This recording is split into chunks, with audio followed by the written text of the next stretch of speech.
हाँ जी दोस्तों, कैसे हो आप लोग। आई होप आपकी पढ़ाई बहुत अच्छी चल रही है। आज आपको मैं रिवाइज कराऊंगा audit of PSU chapter 15। Very simple, very easy chapter. आया तो 4 से 5 नंबर का एक क्वेश्चन पक्का पक्का आता है, अपने को छोड़ के नहीं जाना है, ठीक है। और एमसीक्यू भी आते हैं इसमें से।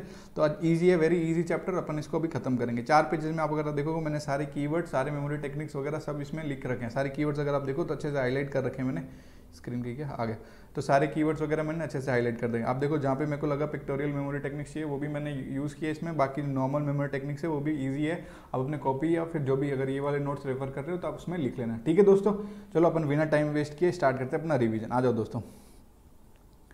सर पीएसयू क्या है सर पीएसयूज वही है सर जो ऑन्ड या कंट्रोल कोई भी एंटिटी, मतलब कोई भी एंटिटी, कोई भी कंपनी जो ऑन्ड या कंट्रोल बाय सेंट्रल गवर्नमेंट है। सेंट्रल गवर्नमेंट मतलब हमारे मोदी जी कंट्रोल कर रहे हैं, या फिर स्टेट गवर्नमेंट्स उसको कंट्रोल कर रही है। हाँ सर स्टेट गवर्नमेंट या स्टेट गवर्नमेंट मतलब एक से ज़्यादा स्टेट गवर्नमेंट मिलकर भी कर सकती है कि हाँ सर मिलकर भी कर सकती है। पार्टली भी कर सकते हैं कि sir partly central government partly state government, हाँ सर ऐसे भी कर सकते हैं। ये हमारे पीएसयूज हो गए सर। गवर्नमेंट कंपनी क्या है? गवर्नमेंट कंपनी भी वेरी सिंपल, वेरी इजी। सुनो सर, गवर्नमेंट कंपनी क्या? 51% मतलब 51% या 51% से ज़्यादा अगर किसी भी कंपनी का पेड अप शेयर कैपिटल किसने हेल्ड कर रखा है? सर सेंट्रल गवर्नमेंट हो गई government company. Sir state government या फिर स्टेट गवर्नमेंट्स मतलब एक गवर्नमेंट, एक स्टेट गवर्नमेंट या एक से ज़्यादा स्टेट गवर्नमेंट। सर पार्टली भी कर सकते हैं क्या? सेंट्रल गवर्नमेंट और स्टेट गवर्नमेंट, हाँ सर पार्टली भी कर सकते हैं। एक बात बताओ तो सर, गवर्नमेंट कंपनी की सब्सिडरी कंपनी क्या होगी? सर वो भी गवर्नमेंट कंपनी होगी ना। Sir include subsidiary company of government company, वो भी गवर्नमेंट कंपनी ही मानी जाती है, ठीक है। अपनी गवर्नमेंट कंपनी की डेफिनेशन भी हो गई। सुनो क्वेश्चन देते ये लोग कि कोई कंपनी है गवर्नमेंट कंपनी है या नहीं है, उसमें लिस्टिंग की पूरी रिक्वायरमेंट देंगे। लिस्टिंग उसने नहीं कराई तो एक बात मैं आप लोग को बता दूं, to check whether the company is government company और not, listing of company share is irrelevant. वो लिस्ट कराया नहीं लिस्ट कराया उससे अपने को मतलब नहीं है। गवर्नमेंट कंपनी है या नहीं है, ये ऊपर वाली कंडीशन जो अपन ने पढ़ी उसी से अपने को चेक करना है, ठीक है दोस्तों। अब सुनो, आर्टिकल 148 से 151 ऑफ कॉन्स्टिट्यूशन क्या कहता है, और इसमें सीएनएजी के बारे में भी हमें डिटेल में बताया है, मतलब ठीक है। इसका अपॉइंटमेंट कैसे होता है? 148 में ये बताया गया कि जो C and AG controller and auditor general of India, उसका अपॉइंटमेंट कौन करता है? सर प्रेसिडेंट करेगा। सर उसको निकाल सकते हैं क्या? उसको निकाल सकते हैं सर, उसको रिमूव कर सकते हैं अगर वो प्रूवन मिसबिहेवियर मतलब on the grounds of misbehaviour, या फिर वो इनकैपेसिटी हो गया, पागल हो गया, मतलब कोई भी इनकैपेसिटी, इंसॉल्वेंट हो गया, तो जो भी टर्म्स एंड कंडीशंस दी होगी लॉज एंड रेगुलेशन में उस हिसाब से अगर वो इनकैपेसिटी इनकर करता है तो उसको हटा देंगे, ठीक है सर। ये 148 हो गया। उसके बाद 149 में वो ऐसी ड्यूटीज जो ड्यूटीज एक्सरसाइज करेगा और ऐसे मतलब वो ड्यूटीज परफॉर्म करेगा और वो पावर्स एक्सरसाइज करेगा जो रिलेवेंट लॉ में दिए हुए हैं, जो लॉ किसी भी पार्लियामेंट में बना हुआ है। तो सारे लॉज तो पार्लियामेंट में बनते हैं ना दोस्तों, तो जो पार्लियामेंट में लॉ बना है उसके हिसाब से जो प्रिस्क्राइब्ड है, वेरी सिंपल। उसके बाद अगर आप देखोगे 150 में क्या है? प्रेसिडेंट प्रिस्क्राइब करता है। हमारे प्रेसिडेंट प्रिस्क्राइब करते हैं क्या? प्रिस्क्राइब करते हैं कि कौन से फॉर्म्स में यूनियन और स्टेट के खाते कहाँ रखे जाएंगे, अकाउंट्स कहाँ रखे जाएंगे। तो president to prescribe such form in which the account of the union and state shall be kept, very simple. उसके बाद आ जाओ 151 में क्या है? सर जो सीएनडीजी की रिपोर्ट होती है, ऑडिट रिपोर्ट ऑफ द सीएनडीजी किसके पास जाएगी? सर प्रेसिडेंट के पास जाएगी, और स्टेट से रिलेटेड है तो गवर्नर के पास जाएगी। सर प्रेसिडेंट या फिर गवर्नर ऑफ द स्टेट से गए, फिर वो आगे कहाँ जाएगी? सर प्रेसिडेंट पार्लियामेंट में ले जाएगा और स्टेट गवर्नर ऑफ स्टेट कहाँ ले जाएगा? स्टेट लेजिस्लेटिव असेंबली में लेके चला जाएगा, ठीक है दोस्तों। Very simple. आ जाओ अब सुनो, सीएनडीजी जो आया है कितने साल तक रहेगा? सर 6 साल तक, मतलब वो ऑफिस होल्ड कर सकता है 6 year for a term of 6 year. एक टर्म होती है 6 साल की, तब तक रह सकता है, या फिर वो 65 ईयर्स का और up to the age of 65 year whichever is earlier, ठीक है। ये 6 ईयर या फिर 65 years whichever is earlier, ठीक है। उसके बाद रिजाइन कर सकता है क्या? हाँ रिजाइन कर सकता है। पार्लियामेंट प्रेसिडेंट को चिट्ठी लिखेगा, रेजिग्नेशन लेटर लिखेगा चिट्ठी मतलब, और देके अपना घर जाएगा, वेरी सिंपल। कौन से ऑर्गेनाइजेशन है जिसपे सीएनडीजी की ऑडिट होती है, मतलब are subject to the audit of CAG. इन पे आर सब्जेक्ट मतलब इन पे इनको सीएनडीजी ऑडिट करानी पड़ेगी। अब सुनो, यूनियन और स्टेट गवर्नमेंट के डिपार्टमेंट है, यूनियन और स्टेट गवर्नमेंट के डिपार्टमेंट है या ऑफिसेस है, including Indian railway, Indian post, Indian telecommunication, तो इन पे भी क्या होगी? सीएनडीजी ऑडिट होगी, सिंपल। अब सुनो, पब्लिक कमर्शियल इंटरप्राइजेज है। क्या है? पब्लिक कमर्शियल इंटरप्राइजेज है जो कंट्रोल कौन कर रही है? यूनियन या फिर स्टेट गवर्नमेंट। तो पब्लिक कमर्शियल इंटरप्राइजेज अगर वो कंट्रोल किससे? यूनियन या स्टेट गवर्नमेंट से, तो उन पे भी सीएनडीजी की ऑडिट होगी। अब पर नॉन कमर्शियल है, कमर्शियल नहीं है, नॉन कमर्शियल बॉडीज है, पर वो भी ऑन्ड या कंट्रोल बाय यूनियन या स्टेट से, तो उनकी भी ऑडिट सीएनडीजी करवाएंगे सर, वो भी सब्जेक्ट टू सीएनडीजी ऑडिट है। सर कोई भी अथॉरिटीज, कोई भी बॉडी जो सब्सटेंशियली फाइनेंस मतलब उसमें मोटा पैसा, सब्सटेंशियली फाइनेंस किसने डाल रखा है? यूनियन और स्टेट रेवेन्यू के पैसा है उसमें। Authorities and bodies substantially finance from the revenue of state government या फिर यूनियन गवर्नमेंट, वेरी सिंपल। अब सुनो, स्पेशलाइज कमिटीज पढ़ते हैं। सर स्पेशलाइज कमेटी का देखो, एक तो पब्लिक अकाउंट कमेटी, इसको पैक बोलते हैं, पीएससी, फिर मैं ऐसे याद रखता हूँ पीईसी, पब्लिक अकाउंट्स कमेटी, ई से एस्टीमेट कमेटी और सी से कमेटी ऑन पब्लिक अंडरटेकिंग। ठीक है, पहला वाला पैक PAC पैक, जैसे ही पैक बोलेंगे PEC याद रखना दिमाग में, P से पब्लिक अकाउंट कमेटी, ई से एस्टीमेट कमेटी, सी से कमेटी ऑन पब्लिक अंडरटेकिंग। स्वाहा, वेरी सिंपल। आओ सर, पब्लिक अकाउंट कमेटी का काम क्या है सर? पब्लिक अकाउंट का काम है हर चीज पार पे है कि नहीं ये चेक करना। PAR पार, ये इसकी मेमोरी टेक्निक। पार मतलब सर जो भी मनी डिसबर्स्ड हुआ वो लीगली उसी पर्पस के लिए होना चाहिए। Money were disbursed legally on the purpose to which they were applied. P for purpose, A for sir authorise होना चाहिए। इधर आओ, इसको मिटा देता हूं एक बार। जो एक्सपेंडिचर इनकर्ड हुए ऑथराइज होने चाहिए। ठीक है, उसके बाद में जो रीअप्रोप्रिएशन हुआ है, R फॉर PAR मतलब देखो PAR मतलब R रीअप्रोप्रिएशन, और रीअप्रोप्रिएशन मतलब डिस्ट्रीब्यूशन ऑफ फंड। डिस्ट्रीब्यूशन कैसे होना चाहिए? जिस हिसाब से अपन ने प्रोविजन बनाया उसी के अकॉर्डेंस में डिस्ट्रीब्यूशन होना चाहिए, उसी हिसाब में रीअप्रोप्रिएशन होना चाहिए। P for purpose, A for authorised, R for reappropriation has to be made in accordance with the provision. Very simple, very easy. Estimate committee का काम क्या है? बहुत सिंपल सर, एस्टीमेट कमेटी वाले एस्टीमेट्स बना देते हैं। तो फिर क्या रिपोर्टिंग होगी? इसमें रिपोर्ट होगी कि कोई भी इकोनॉमिक इंप्रूवमेंट्स में क्या हुआ, इधर आओ, जो इकोनॉमिक इंप्रूवमेंट हुए ऑर्गेनाइजेशन में या फिर इफिशिएंसी रिफॉर्म्स आए, एडमिनिस्ट्रेटिव रिफॉर्म्स आए, वो हमने जो पॉलिसी बनाई उससे कंसिस्टेंट है कि नहीं। फिर से सुनो, रिपोर्ट करना इकोनॉमिक इंप्रूवमेंट्स में, इफिशिएंसी रिफॉर्म या एडमिनिस्ट्रेटिव रिफॉर्म्स, वो क्या है कंसिस्टेंट है कि नहीं है पॉलिसीज के साथ। Very simple. एस्टीमेट कमेटी वाले क्या करेंगे? अल्टरनेटिव पॉलिसी सजेस्ट करेंगे। अगर एक पॉलिसी नहीं चलेगी वो क्या देखेंगे? वो एग्जामिन करेंगे जो मनी लेड आउट है वो विद इन द लिमिट है, इसी लिमिट में पैसा बाहर जाना चाहिए। सिंपल। और ये वो फॉर्म बताएंगे जिसमें एस्टीमेट्स प्रेजेंट होंगे पार्लियामेंट को। Suggest the form in which the estimate shall be presented to the parliament. Very simple, estimate committee भी हो गया अपना। इधर आओ, कमेटी ऑन पब्लिक अंडरटेकिंग। ठीक है दोस्तों, इसको रब कर देता हूं एक सेकेंड।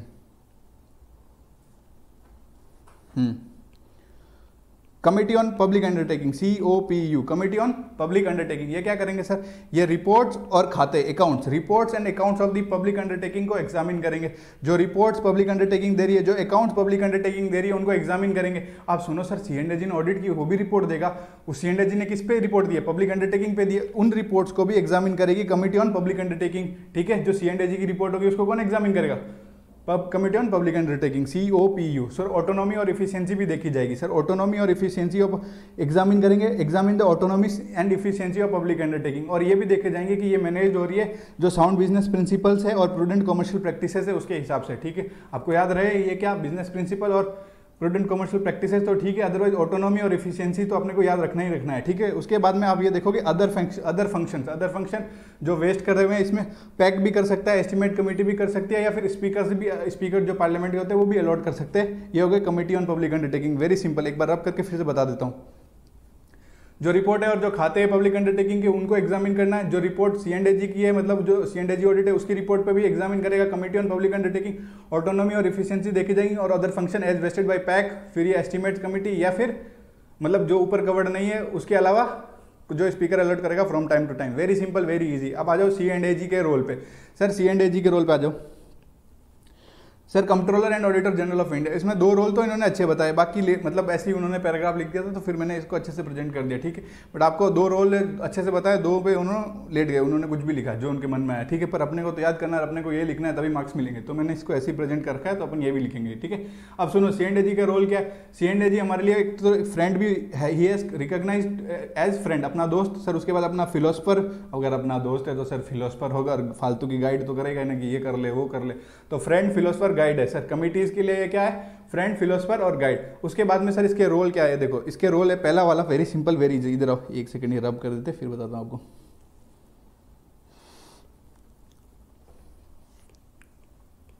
C&AG का रोल क्या है? सर इसकी रिपोर्ट बेसिस ए कमेटी की वर्किंग के लिए, इसी की रिपोर्ट बेसिस ए कमिटीज के वर्किंग लिए, basis of the committees working. Very simple. उसके बाद में अगर आप देखोगे ये नोट्स को स्क्रूटनाइज करेगा। ये क्या स्क्रूटनाइज करेगा? नोट्स।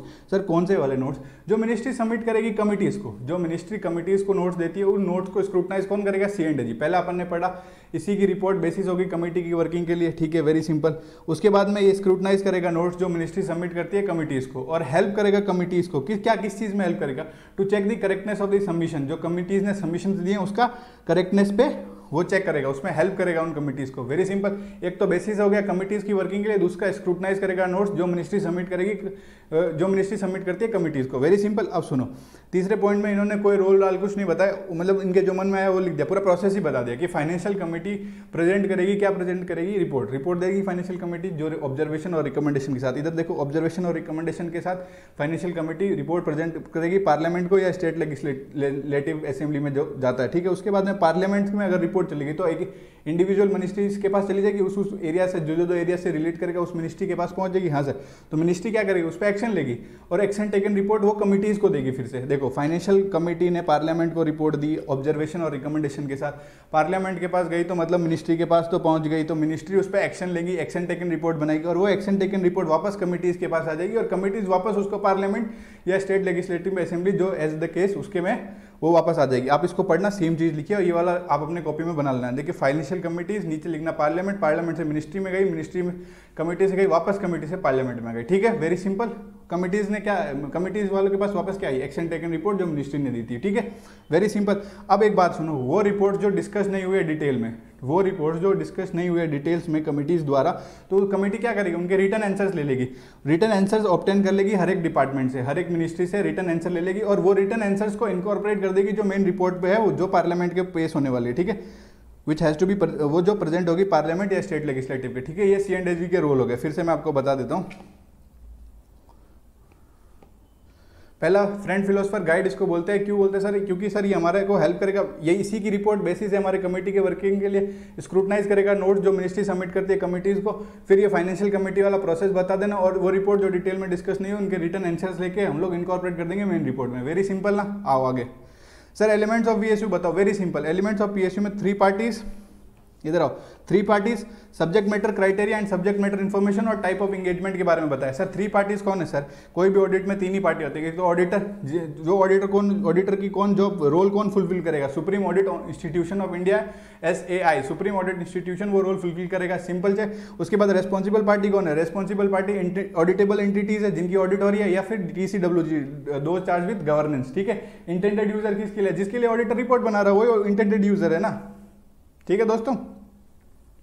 अब बताओ सब्जेक्ट मैटर क्राइटेरिया और सब्जेक्ट मैटर इन्फॉर्मेशन क्या होता है। सब्जेक्ट मैटर क्या है सर, कोई भी इन्फॉर्मेशन, कोई भी कंडीशन, कोई भी एक्टिविटी जिसको हम लोग मेजर करेंगे क्राइटेरिया के अगेंस्ट, जिसको हम लोग मेजर करेंगे क्राइटेरिया के अगेंस्ट। स्क्रीन पे आ रहा है ना पूरा, ठीक है दोस्तों, आ रहा है। तो सब्जेक्ट मैटर क्या है, वो रेफर करता है किसी इन्फॉर्मेशन को, किसी कंडीशन को, किसी एक्टिविटीज को जिसको हम क्राइटेरिया के अगेंस्ट मेजर करेंगे। क्राइटेरिया क्या है सर, बेंचमार्क, वो बेंचमार्क से हम तभी तो मेजर करेंगे सब्जेक्ट मैटर को क्राइटेरिया के अगेंस्ट। क्राइटेरिया मतलब बेंचमार्क्स।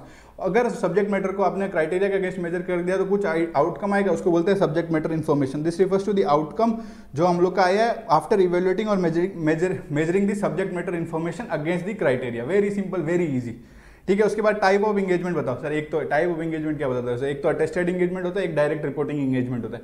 अटेस्टेड एंगेजमेंट क्या है सर, ऑडिट ही होती है बेसिकली।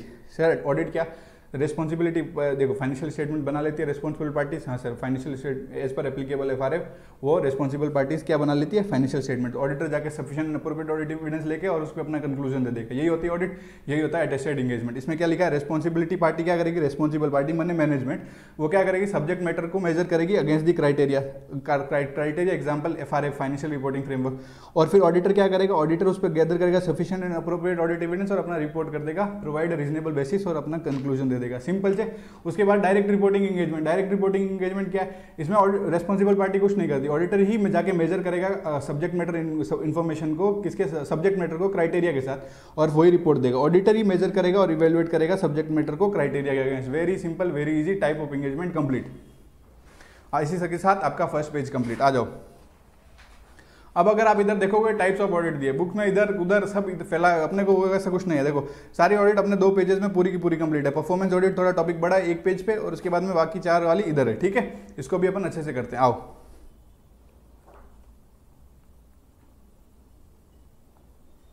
टाइप्स ऑफ ऑडिट क्या है? Financial audit. Sir financial audit क्यों समझा रहे हो, बचपन से पढ़ रहे हैं। एक्सप्रेस करना है ऑडिट ओपिनियन फाइनेंशियल स्टेटमेंट के बाद सफिशिएंट अप्रोप्रिएट ऑडिट एविडेंस लेते हैं, सब पता है अपने को, एक अपना reasonable true fair financial audit अपने को पता है, मैं नहीं समझा रहा। उसके बाद सर कंप्लाइंस ऑडिट क्या है? कंप्लाइंस ऑडिट में भी अपने को सब्जेक्ट मैटर को क्राइटेरिया के अगेंस्ट इवेल्युएट करना है। तो मेरे दोस्तों यहाँ बताओ क्राइटेरिया क्या होगा, सुनो। इसमें चेक करना है कि कंप्लाइंस होना, जो एप्लीकेबल क्राइटेरिया उसके साथ अपने को कंप्लाइंस चेक करना है। तो यहाँ क्राइटेरिया क्या होगा? क्राइटेरिया होगा जो ट्रांजेक्शन है, वो इन्फॉर्मेशन है, वो रेगुलेटरी या फिर कोई अदर रूल्स जो गवर्न करते हैं एंटिटी को, उससे कंप्लाई कर रहा है कि नहीं कर रहा है। Very simple. उसके बाद में कंप्लायंस ऑडिट दो चीज से रिलेटेड, दो चीज से कंसर्न्ड है। दो चीज क्या है इसमें? एक तो रेगुलेटरी, एक प्रोप्राइटरी। एक तो रेगुलरिटी और एक प्रोप्राइटरी। रेगुलेटरी मतलब रेलेवेंट लॉज, रेगुलेशन, एग्रीमेंट जो एप्लीकेबल है एंटिटीज, उनसे कंप्लाई हो रहा है कि नहीं हो रहा। सिंपल, इससे ज्यादा दिमाग मत लगाना। प्रोप्राइटरी मतलब सर जो साउंड फाइनेंशियल मैनेजमेंट के हिसाब से अपन ऑब्जर्व करेंगे, और ethical code of ethical conduct है। इथिकल कंडक्ट क्या? पब्लिक ऑफिशियल्स जो काम कर रहे हैं उनका इथिकल कंडक्ट होना चाहिए और साउंड फाइनेंशियल मैनेजमेंट होना चाहिए। इन चीज का ऑब्जर्वेशन करेंगे अपन, ऑब्जर्व करेंगे तो अपने कह सकते हैं कि इनमें प्रोप्राइटी है। ठीक है, वेरी सिंपल। अब sir perspectives of compliance audit बताओ। कंप्लायंस ऑडिट के पर्सपेक्टिव वेरी सिंपल। जब आप ऑडिट कर रहे हो फाइनेंशियल स्टेटमेंट्स की, तब आप ऑडिट कर, तभी आप इसको कंप्लायंस ऑडिट कर लो with the audit of financial statement. उसको separately as a compliance audit भी कर सकते हैं, सेपरेटली अलग से कंप्लायंस ऑडिट कर सकते हैं, इन कॉम्बिनेशन कर सकते हैं। इन कॉम्बिनेशन मतलब जब परफॉर्मेंस ऑडिट करो तब कर लो, in combination with performance audit. Very simple. आगे बढ़ो दोस्तों। उसके बाद में सुनो, इसको एक बार रब कर देते हैं फिर आगे बढ़ते हैं, क्योंकि नोट शेयर करने फिर खराब हो जाएंगे।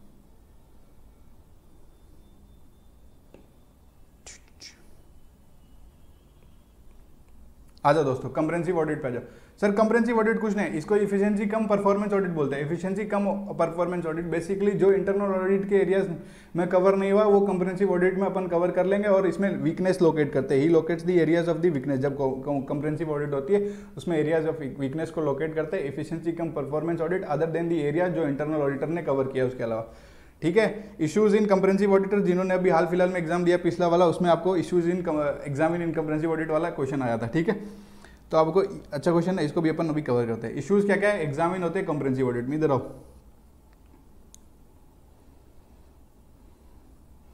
सुनो। इश्यूज इन कंप्रेहेंसिव ऑडिट मैंने यहाँ लिख दिया, आप भी अपने कॉपी में ऐसे ही लिख लेना। ठीक है। R&D डेवलपमेंट प्रोग्राम, क्या एंटिटी के पास रिसर्च एंड डेवलपमेंट प्रोग्राम है कि नहीं है, ये देख लो। जो प्रोजेक्ट प्लानिंग है वो कैसी है, प्रोजेक्ट प्लानिंग पे चेक करेंगे। प्रोजेक्ट फॉर्मुलेशन और एग्जीक्यूशन साउंड है कि नहीं। अब सुनो, research and development programme, project planning, और प्रोजेक्ट प्लानिंग के बाद में क्या होगा, प्रोजेक्ट फॉर्मुलेट होगा, और उसके बाद में एग्जीक्यूशन साउंड है कि नहीं, यही देखेंगे। रिसर्च एंड डेवलपमेंट प्रोग्राम, उसके बाद प्रोजेक्ट प्लानिंग करेंगे। प्रोजेक्ट प्लानिंग करने के बाद ये देखेंगे कि जो प्रोजेक्ट फॉर्मुलेशन हुआ और एग्जीक्यूशन हुआ है वो साउंड है कि नहीं है। Very simple. उसके बाद पैसे की बात करते हैं। सर ओवरऑल कैपिटल कॉस्ट है वो हमारे अप्रूव्ड जो प्लान था, अप्रूव्ड बजट था, उसके हिसाब से हमारा ओवरऑल कैपिटल कॉस्ट है कि नहीं है। और प्लान रेट ऑफ रिटर्न, जो रेट ऑफ रिटर्न अचीव हुई है वो हमने जो प्लान की थी वही होनी चाहिए, प्लान रेट ऑफ रिटर्न। अब सुनो वापस से, R&D डेवलपमेंट प्रोग्राम मतलब रिसर्च एंड डेवलपमेंट प्रोग्राम, उसके बाद प्रोजेक्ट प्लानिंग, फिर तीसरा अपने को प्रोजेक्ट फॉर्मुलेशन एंड एग्जीक्यूशन अपना साउंड है कि नहीं। ठीक है। उसके बाद पैसों की बात, ओवरऑल कैपिटल कॉस्ट को देखेंगे, जो अपना अप्रूव्ड प्लान है उसके बजट से उसके कंपेयर करेंगे, और plan rate of return achieve हुआ कि नहीं। उसके बाद में अपन प्रोडक्शन रिलेटेड बात करेंगे। तो प्रोडक्शन रिलेटेड क्या, प्लान प्रोडक्शन जो हमने किया था वो अचीव हुआ कि नहीं हुआ। जो हमने कॉस्ट कंट्रोल मेजर्स लगवाए हैं वो एडिक्वेट है कि नहीं है। मशीन खराब होगी मतलब हमारे पास रिसर्च रिपेयर एंड मेंटेनेंस का प्रोग्राम है कि नहीं। Repair and maintenance, cost control measures adequate है कि नहीं, या प्लान प्रोडक्शन अचीव हुआ कि नहीं। अपने दिमाग में ये फोटो डालो, तीन अलग अलग मतलब डिवाइड कर लो कि R&D का प्रोग्राम है कि नहीं है, प्रोजेक्ट प्लानिंग है कि नहीं है, और प्रोजेक्ट फॉर्मुलेशन और एग्जीक्यूशन साउंड है कि नहीं। उसके बाद में ओवरऑल कैपिटल कॉस्ट की और रेट ऑफ रिटर्न की बात की जो अपन ने प्लान की थी। उसके बाद में प्लान प्रोडक्शन आपका अचीव हुआ कि नहीं हुआ। कॉस्ट कंट्रोल्स के मेजर देखेंगे, और मशीन खराब हुई तो रिपेयर एंड मेंटेनेंस का भी आपके पास कुछ है कि नहीं। सर ये आपने अगर ध्यान से अपने दिमाग में फोटो बनाई, अब सारे पॉइंट्स टक टक टिक करेंगे। बनाओ, क्या एंटिटी के पास रिसर्च एंड डेवलपमेंट प्रोग्राम है, does the enterprise has research and development programme, और उसका क्या परफॉर्मेंस रहा है जब उसने नए प्रोसेस नए टेक्नोलॉजी को अडॉप्ट किया है। ठीक है। What has been the performance in adopting new process and technologies. Very simple. अपन दूसरे पढ़ा था प्रोजेक्ट फॉर्मुलेशन और एग्जीक्यूशन, नहीं प्रोजेक्ट प्लानिंग पढ़ा था। तो जो प्रोजेक्ट प्लानिंग अपन ने की है वो पुअर है, इनसफिशिएंट है या इनएफिशिएंट है। ठीक है दोस्तों, अपना पॉइंट नंबर 3 भी कंप्लीट। सेकंड क्या है, जो क्या हमारे पास सिस्टम है किस चीज़ का, प्रोजेक्ट फॉर्मुलेशन का और एग्जीक्यूशन का साउंड है, और क्या कोई इनएडिक्वेसीज है उसमें। देखो रिसर्च एंड डेवलपमेंट वाला हो गया, प्रोजेक्ट प्लानिंग वाला हो गया, project formulation and execution sound है कि नहीं, वो हो गया, उसका सिस्टम है कि नहीं, बस ठीक है।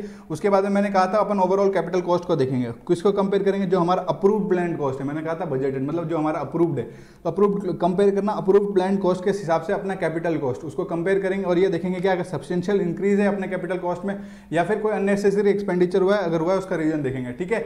Very simple. अब plan rate of return achieve हुआ है कि नहीं हुआ, फिर अपन चले गए थे तीसरे वाले कॉलम में। तीसरे वाले कॉलम में परचेज पॉलिसी एडिक्वेट है कि नहीं। अब सर परचेज पॉलिसी एडिक्वेट अगर है कि नहीं है, उससे अपने को क्या, अगर परचेज पॉलिसी एडिक्वेट नहीं होगी तो अपने पाइलिंग ऑफ इन्वेंट्री हो जाएगी, ठीक है। प्लान प्रोडक्शन और ऑपरेशनल आउटपुट अचीव हुआ कि नहीं हुआ। प्लान जो हमने प्रोडक्शन या फिर जो ऑपरेशनल आउटपुट अपन ने प्लान किया था, जो प्लान प्रोडक्शन था वो अपन ने अचीव किया कि नहीं किया। अगर नहीं किया तो मतलब अपन ने अंडर यूटिलाइजेशन है, जो कैपेसिटी है उसका अंडर यूटिलाइजेशन हो रहा है। कॉस्ट कंट्रोल मेजर्स एडिक्वेट है कि नहीं है ये देखेंगे, या फिर उसमें कुछ इफिशियंसीज है, अगर वेस्टेज हो रहा है रॉ मटेरियल्स में, और क्या इंटरप्राइज के पास एडिक्वेट सिस्टम है रिपेयर एंड मेंटेनेंस का। इसमें से मेरे हिसाब से आपको 8 पॉइंट तो कभी भूलना ही नहीं है, ठीक है। इधर आ जाओ, वापस दिखा देता हूँ, ये फोटो अपने दिमाग में क्लिक कर लेना है। Research and development programme, project planning, project formulation and execution sound है कि नहीं, overall capital cost, plan rate of return, plan production achieve हुआ कि नहीं, कॉस्ट कंट्रोल मेजर्स और रिसर्च एंड मेंटेनेंस। ये क्या है, इश्यूज इन कंप्रेहेंसिव ऑडिट। जो कंप्रेहेंसिव ऑडिट में कौन से इश्यूज के साथ डील होता है। Very simple. आ जाओ, इसको अभी मिटा देते हैं, फिर अपन इसके आगे बढ़ते हैं। सर प्रोप्राइटरी ऑडिट पे आ जाते हैं। खत्म, ये वाला पेज भी खत्म, टेंशन ना लो, आ जाओ। प्रोप्राइटरी ऑडिट क्या, जो अपना ट्रांजेक्शन हुआ उसको वेरीफाई करेंगे। सर वेरिफिकेशन ऑफ ट्रांजेक्शन, उसका टेस्ट होगा, जो ट्रांजेक्शन किया है ना वो 3 चीज़। देखो प्रोप्राइटरी ऑडिट में बेसिकली यही चेक करेंगे गवर्नमेंट वालों का, जो गवर्नमेंट का पैसा उस पर लोग टॉपी तो नहीं बना रहा, टॉपी को इंग्लिश में कैप बोलते हैं, CAP कैप। तो वेरीफाई करेंगे ट्रांजेक्शन को। C से स्टैंडर्ड ऑफ कंडक्ट के हिसाब से वो ट्रांजेक्शन होना चाहिए, A से एक्सेप्टेड कस्टम्स के हिसाब से होना चाहिए, और P पब्लिक की भलाई, पब्लिक के इंटरेस्ट में, पब्लिक इंटरेस्ट में जो मतलब इसमें वेरीफाई करेंगे ट्रांजेक्शन को। स्टैंडर्ड ऑफ कंडक्ट मतलब C से कंडक्ट, A से एक्सेप्टेड कस्टम और P से पब्लिक इंटरेस्ट में होना चाहिए। इसमें सब्सटेंस ऑफ ट्रांजेक्शन को एग्जामिन करते हैं, ठीक है। Very simple. और देखेंगे कि इसमें कुछ वेस्टफुल एक्सपेंडिचर तो नहीं है, प्रूडेंस कंसेप्ट है ना, और पब्लिक इंटरेस्ट में, यही बात है, ठीक है। कैप याद रखना, क्या कस्टम कंडक्ट, एक्सेप्टेड कस्टम और P से पब्लिक इंटरेस्ट, ठीक है। अब सर प्रिंसिपल्स बताओ प्रोप्राइटरी ऑडिट के। अब प्रिंसिपल्स पे आ जाते हैं। सर प्रिंसिपल्स आप बस एक वर्ड याद रखना, जब अपन ने प्रोप्राइटरी ऑडिट के प्रिंसिपल्स पूछे जाए एग्जाम में तो ये रखना, एम्प्लॉय होली पार्टी। एम्प्लॉय में होली की पार्टी रखी, तो जब एम्प्लॉयज ने होली की पार्टी रखी, मैनेजमेंट ने होली की पार्टी रखी एम्प्लॉयज के लिए, तो वो देखेंगे ना कि खर्चा कितना है क्या नहीं है, तो उसी के बेसिस पे ये 4 प्रिंसिपल मैंने लिखे। तो जैसे ओकेजन क्या, ओकेजन अपनी होली है, तो ये देखो कि ये prima facie not more than what occasion demand, उतना ही होना चाहिए जितनी ये ओकेजन डिमांड करता है, ठीक है। उसके बाद में जो भी बंदा ये पार्टी के लिए रिस्पॉन्सिबल होगा तो वो तो चाहेगा ना कि अपने फायदे के लिए पैसे निकालूं। तो देख लो ऐसा कुछ भी उसका ऑथोराइज जो सैंक्शन कर रहे हैं पैसे, जो सैंक्शन कर रहा है ये एक्सपेंडिचर, तो ऐसा ऑर्डर वो नहीं देगा जिससे डायरेक्टली और इनडायरेक्टली अक्रू होगा उसके खुद के एडवांटेज के लिए, उसको खुद को कोई बेनिफिट नहीं मिलना चाहिए। तो एम्प्लॉय होली पार्टी रखी मतलब ओकेजन से ज़्यादा खर्चा नहीं होना चाहिए, और तू खुद ऑन एडवांटेज के लिए कोई ऐसा ऑर्डर या पास मत करना या अपना पावर यूज मत करना, कोई भी सैंक्शन मत करना एक्सपेंडिचर जो डायरेक्टली या इनडायरेक्टली अक्रू होगा तेरे खुद के एडवांटेज के लिए। Very simple. उसके बाद देखना खुद का हो गया था, वो अगर खुद को नहीं कर पा रहा है तो वो चाहेगा किसी पर्टिकुलर पर्सन को या ग्रुप ऑफ पर्सन को फायदा पहुंचाए, ऐसा भी नहीं होना चाहिए। Funds are not utilise for the benefit of particular person और ग्रुप ऑफ पर्सन। सुनो, इसके अलावा कोई भी जो तुम देखो, सिंपल सी बात कहना क्या चाहता है, जो आपका एग्रीड रेन्यूमरेशन है, जो एग्रीड रेन्यूमरेशन, एग्रीड सैलरी मिल रही है, एक तरह से एग्रीड रिवार्ड है, उसके अलावा कोई भी दूसरा other avenue is no other avenue is kept open directly या इनडायरेक्टली, किसके लिए, मैनेजमेंट पर्सनल्स के लिए, एम्प्लॉयज के लिए, अदर्स के लिए, मतलब कोई और साइड से कोई इनकम नहीं होनी चाहिए, कोई अदर रेवेन्यू नहीं होना चाहिए, ठीक है। फिर से बताता हूँ प्रिंसिपल मतलब एम्प्लॉय होली पार्टी रखी मैनेजमेंट ने, तो जो भी मैनेजमेंट में एक रेस्पॉन्सिबल होगा ना, जो सारे एक्सपेंस वगैरह करेगा, तो ये याद देखा जाएगा ओकेजन, मतलब जो होली वाली ओकेजन है या पार्टी वाली जो भी ओकेजन है, उससे should not be more than what occasion demand. जितना ओकेजन है मतलब जितना ओकेजन डिमांड करता है उतना ही खर्चा होना चाहिए एक्सपेंडिचर, ठीक है। उसके बाद में ये देखेगा खुद के लिए वो फायदा कराएगा, एक्रू करेगा ऑन एडवांटेज के लिए, ऐसा भी नहीं होना चाहिए किसी particular person, group of person के लिए भी कोई फायदा नहीं पहुंचा। कहने का मतलब यही है कि कोई भी अदर एवेन्यू ओपन नहीं होना चाहिए एक्सेप्ट जो एग्रीड रेन्यूमरेशन या एग्रीड रिवार्ड है। सिंपल है दोस्तों, प्रिंसिपल्स खत्म। अब आ जाओ फंक्शंस। अभी फंक्शंस नहीं आया, पहले आपके नहीं थे, जो ओल्ड स्टूडेंट है मतलब यो उनको बता दूं मैं, ये फंक्शंस अपने में नहीं थे पहले, अब की बार ICAI ने अलग से दिया है, कंटेंट कम नहीं होना चाहिए, तो ये लोग ने कहीं से ढूंढ के फंक्शंस भी ले आए, तो हम लोग इनको भी अच्छे से पढ़ेंगे, ठीक है। ऑडिटर के फंक्शंस क्या होंगे in the context of proprietary audit. Proprietary audit का PROP, पहला वाला 4 अक्षर मतलब 4 वर्ड्स अपन को याद रखना, PROP प्रोप्राइटरी ऑडिट के PROP यही फंक्शन है सर। अब सर फंक्शन क्या है, एक सेकंड अभी मैं आपको समझाता हूँ।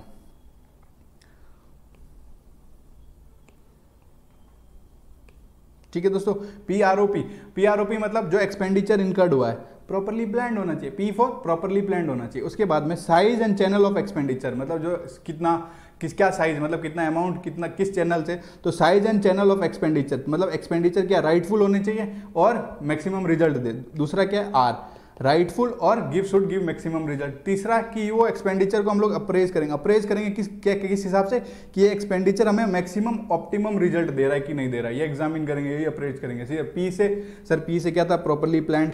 फिर R से क्या था, राइटफुल होने चाहिए एक्सपेंडिचर और मैक्सिमम रिजल्ट देने चाहिए। O से क्या था, ऑप्टिमम रिजल्ट देने चाहिए। और उसके बाद में अगर आप इधर आओ, क्या कोई सब्सटीट्यूट प्लान ऑफ एक्शन है, PROP मतलब P से प्लान ऑफ एक्शन, क्या आपके पास कोई सब्सटीट्यूट प्लान ऑफ एक्शन है जिससे आपके करंट ऑपरेशंस में, देखो improvement on current operation, improvement हो जाएगा करंट ऑपरेशन से, एज वेल एज जो रिटर्न आ रही है, जो कैपिटल एक्सपेंडिचर का आप खर्चा कर रहे हो उस पर जो रिटर्न आ रही है वो भी बढ़ जाएगी।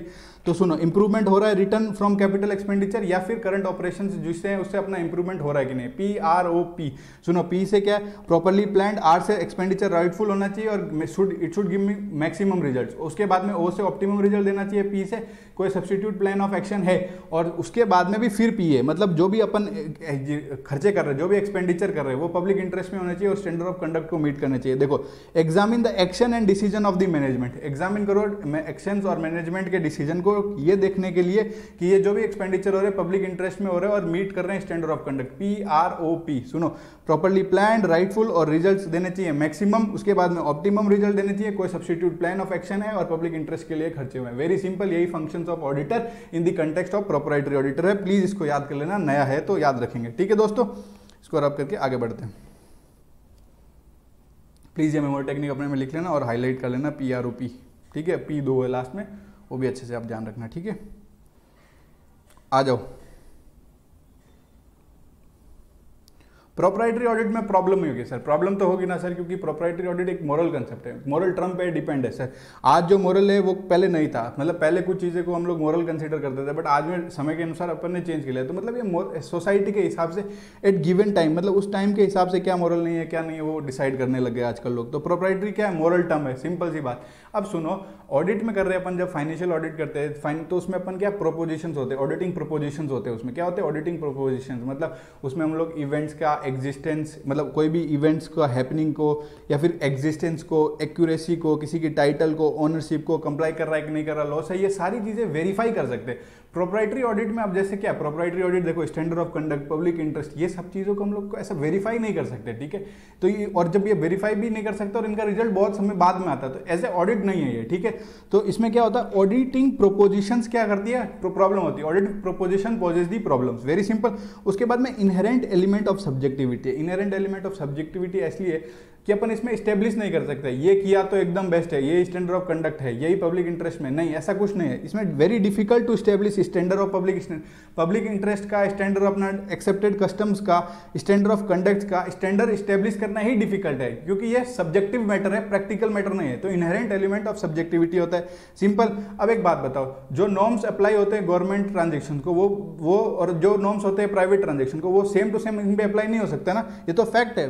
मे नॉट इसको fact apply to the transaction of private sector, वो same to same norms private sector को अप्लाई नहीं हो सकता है। प्राइवेट सेक्टर छोटू लोग होते हैं गवर्नमेंट वालों के सामने, उनका डिस्टिंक्ट मतलब छोटू सा और लिमिटेड ऑब्जेक्टिव होता है, सिंपल, जो उनको सूट करता है उस हिसाब से। ठीक है दोस्तों, उसके बाद में प्रोप्राइटरी ऑडिट मोरल टर्म है, ये तो अपन ने पहले ही पढ़ लिया।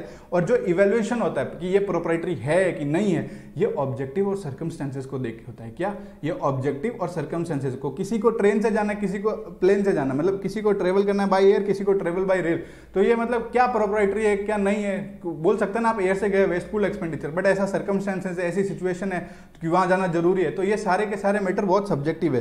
तो ये ऑब्जेक्टिव्स और सर्कमस्टेंसेस को देख के ही डिसीजन लिए जाते हैं, वेरी सिंपल। आ जाओ, मैं फिर से बता देता हूं एक बार।